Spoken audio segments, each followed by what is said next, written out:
In the quiet town of Millbrook, Ohio, 16-year-old Noah Matthews, a deaf teenager, innocently waited outside Rosie's diner, his paper bag containing a simple burger clutched in his hands. His mom, a hard-working nurse, was finishing her shift inside. Oblivious to the approaching storm, Noah couldn't hear the sneering voices until they were upon him, Tyler Brennan and his pack of hyenas. Tyler, phone already in recording mode, saw an opportunity for cheap laughs. He snatched the burger bag, holding it tauntingly above Noah's head. "Hey everyone, look, it's the deaf kid," he bellowed, his voice dripping with malice. Tyler's buddies circled Noah like predators, their laughter echoing cruelly in the air. "What's the matter, mute? Cat got your tongue?" Noah's hands flew, signing desperately, "Please, give it back." But Tyler, fueled by his followers, just mimicked Noah's gestures with exaggerated, mocking movements. The other boys erupted in howls of laughter, their cruelty amplified by the digital audience they craved. One of them shoved Noah roughly backward. Another kicked his skateboard into the busy street, heedless of the danger. Noah fought back tears, his face a mask of forced stoicism. He really tried. But when Tyler, with a final act of calculated meanness, dumped his burger onto the dirty ground and stomped on it, the dam broke. Tears streamed down Noah's face, each drop a testament to his humiliation. The camera zoomed in, capturing every agonizing second of his despair. "Can't even scream for help?" Tyler sneered, relishing Noah's pain. "What a total loser." They swaggered away, still filming, still laughing, their digital trophy secured. 20 minutes later, the video was live, captioned with the words, "Silent loser can't even scream," followed by a string of laughing emojis. By morning, it had racked up over 200,000 views, each one a silent endorsement of their cruelty. 300 miles away in Pittsburgh, Marcus "Tank" Reeves, a burly, tattooed biker, was on his third cup of coffee. His phone buzzed, jolting him from his pre-dawn haze. A member of his biker group, the Steel Vows, had shared the video in their group chat, along with a message that cut straight to the point. "This is messed up. Poor kid." Tank almost scrolled past it. He'd seen enough suffering in his 47 years. 2 tours in Afghanistan had exposed him to the darkest corners of humanity. But something, an inexplicable pull, made him click. The moment he saw the boy's face, Tank's coffee mug slipped from his calloused hand and shattered on the linoleum floor, sending shards of ceramic and dark liquid scattering across the room. Those eyes, that jawline, the way the kid carried himself even while utterly broken. Tank knew that face. He knew it because he'd watched it take its last breath 7 years ago in a dusty field hospital in Kandahar. Sergeant Cole Matthews, the man who had selflessly thrown himself over Tank when the mortars came raining down. The man who had taken shrapnel to the spine, an injury that should have killed him instantly. The man who, with bloody hands, had grabbed Tank's collar and made him promise something as the medics desperately worked to save him. "My boy Noah, he's only 9. If I don't make it, promise me, Tank, promise you'll look out for him." Tank had made that promise without hesitation. He'd stood at Cole's grave in the pouring rain and sworn it again to a grieving widow and a small boy who couldn't hear the eulogy, but understood the weight of the tears. And then life had happened.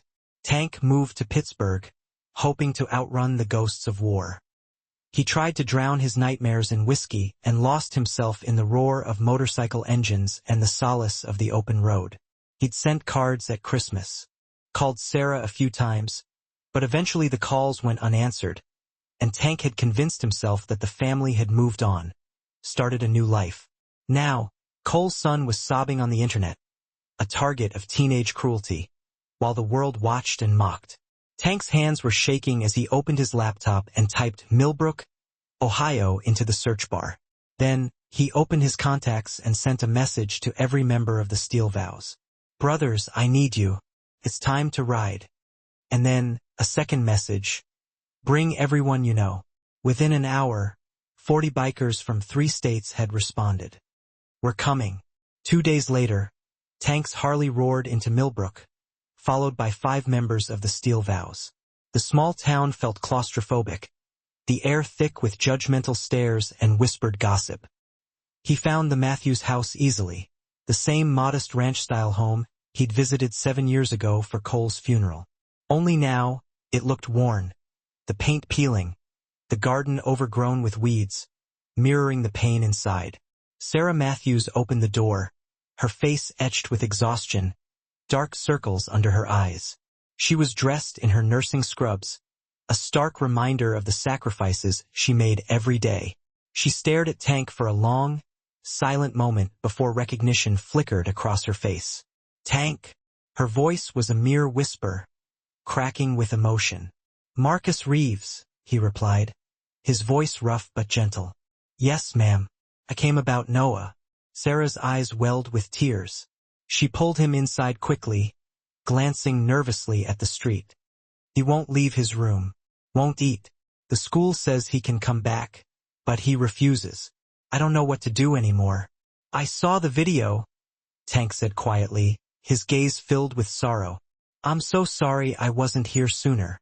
"It's not your fault," Sarah said, wiping her eyes with the back of her hand. "But it's getting worse, Tank. After I defended him online, I started getting messages, horrible messages. People saying I raised a weakling, that he deserves it. Someone even threatened to." She trailed off, her hand trembling as she showed him her phone. The messages were vile, filled with hate and threats, death threats, addresses, photos of their house. Tank's blood ran cold. "Where are those boys?" Tank's voice was a low growl, dangerous and controlled. "Where do they live?" Sarah grabbed his arm, her grip surprisingly strong. "Tank, no, please. That's not what Cole would want." "Cole's not here," Tank said, his voice rising despite himself. "But I am, and I promised him I'd protect you both. Those kids need to learn respect the hard way." "And then what?" Sarah's eyes flashed with defiance. "You get arrested. Noah loses another person he cares about. How does that honor Cole's memory?" Tank stormed out of the house before he said something he'd regret. He drove to the local bar where his crew was waiting, Murphy's Tavern, a dive bar with a parking lot full of motorcycles. Inside, his brothers and sisters in the steel vows sat around a corner table, their faces grim. Diesel, a 50-year-old veteran with a long gray beard and eyes that had seen too much, spoke first. "Found the kids' addresses," he said, sliding a piece of paper across the table. "Say the word, Tank." Tank stared at the paper. Tyler Brennan lived on Maple Street. An easy target. His hands curled into fists, his knuckles white. "Cole would want us to make this right," Tank muttered, more to himself than to the others. "Would he?" Mercy's voice cut through the rising tide of anger. Mercy, a former Army medic, her arms covered in intricate tattoos that told stories of loss and resilience. "Cole died protecting people, Tank. Not hurting them. Those boys hurt his son. And we're better than them." Bishop, a towering figure with a shaved head and a quiet demeanor, leaned forward. "Cole didn't die for us to spread more hate. We ride for honor, remember? That's what the steel vows means." Tank slammed his fist on the table, the force of the blow rattling the glasses and silencing the bar. But deep down he knew they were right. Cole had saved Tank's life by being brave, not brutal, by choosing sacrifice over violence. Tank took a long, shuddering breath. "Then we do this differently," he said, his voice calmer now, but no less determined. "We send a message those boys, and this whole town will never forget." "What kind of message?"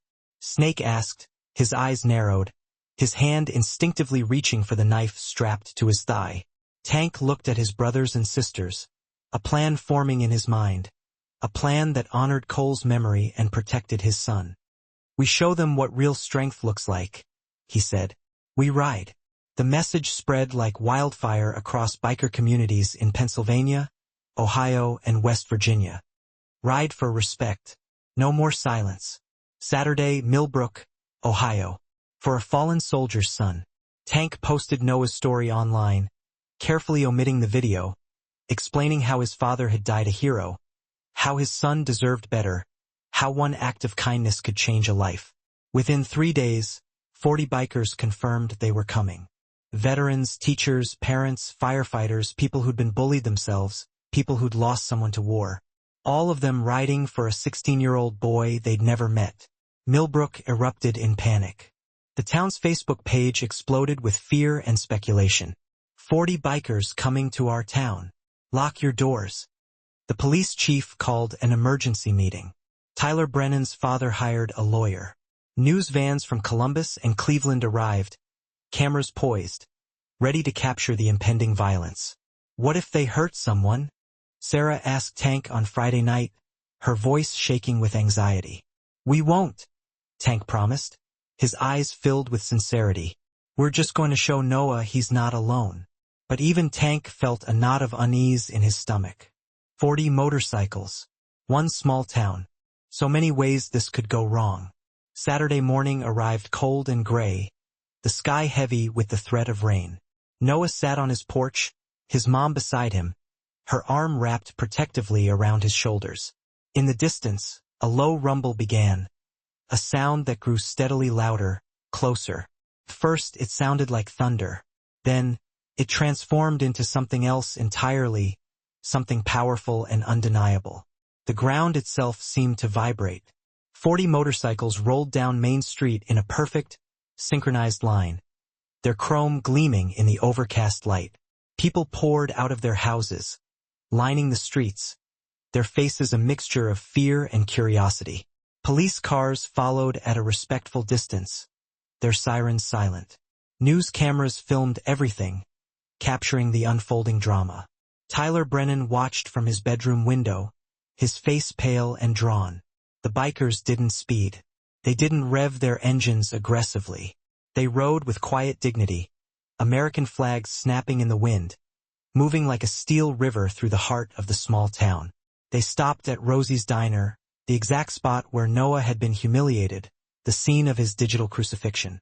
40 engines cut off simultaneously, creating a silence so profound it was almost deafening. Tank dismounted first. He walked slowly toward Noah's house, his leather vest creaking with each step, his boots heavy on the pavement. The other bikers stayed behind, forming a silent wall of solidarity, their presence a tangible shield. Noah stood, trembling, his eyes wide with a mixture of fear and awe. He'd never seen anything like this. 40 strangers all here for him.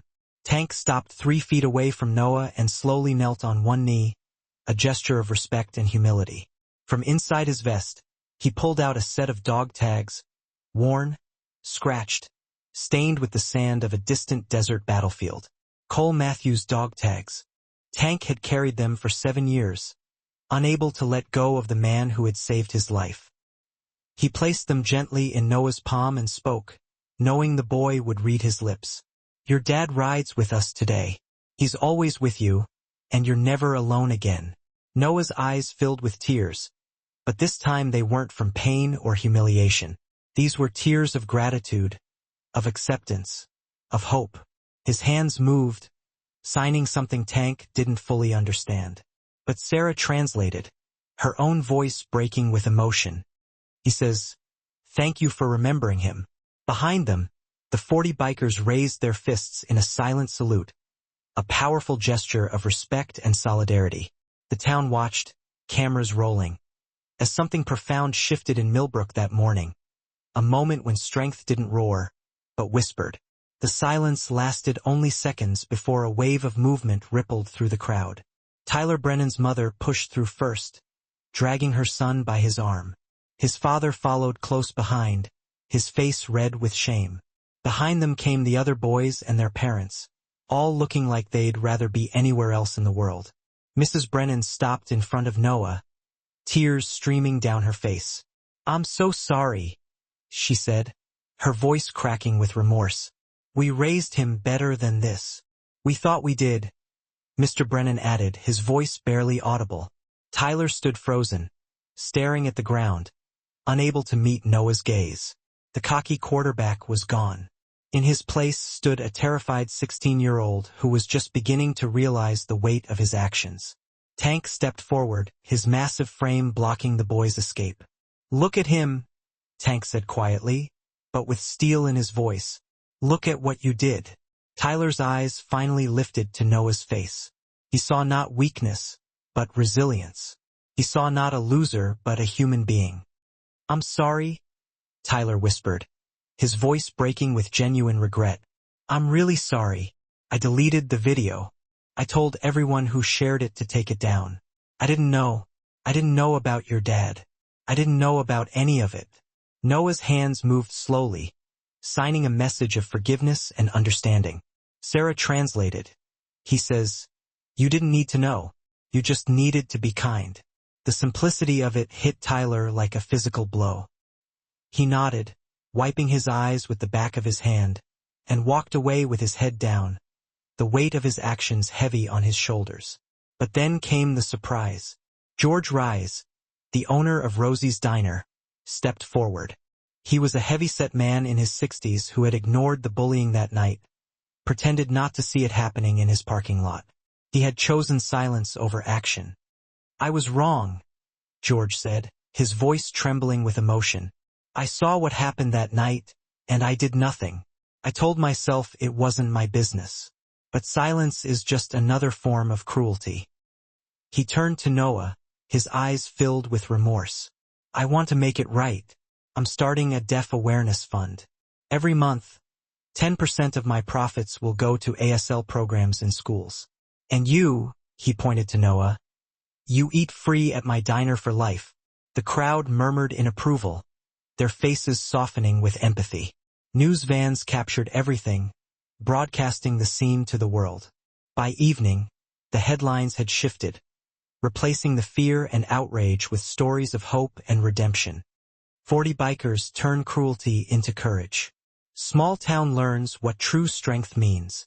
Viral bullying video gets powerful response from veteran community. Teen who lost father in war finds new family on 2 wheels. Noah stood surrounded by strangers who had become brothers and sisters, his heart filled with a warmth he hadn't felt in a long time. His hands moved, forming the sign for "thank you," repeated over and over again. Tank smiled and signed back slowly, carefully, the way he had practiced all night watching YouTube videos, determined to express his support in Noah's language. Always, the word came out clumsy, his fingers uncertain, but the meaning was clear. Noah understood. His face broke into the first real smile he'd had in weeks, a smile that radiated joy and gratitude. As the sun finally broke through the clouds, casting a golden glow over the town, the steel vows mounted their bikes. 40 engines roared to life one final time, not in anger or defiance, but in celebration of a victory won not with fists, but with compassion.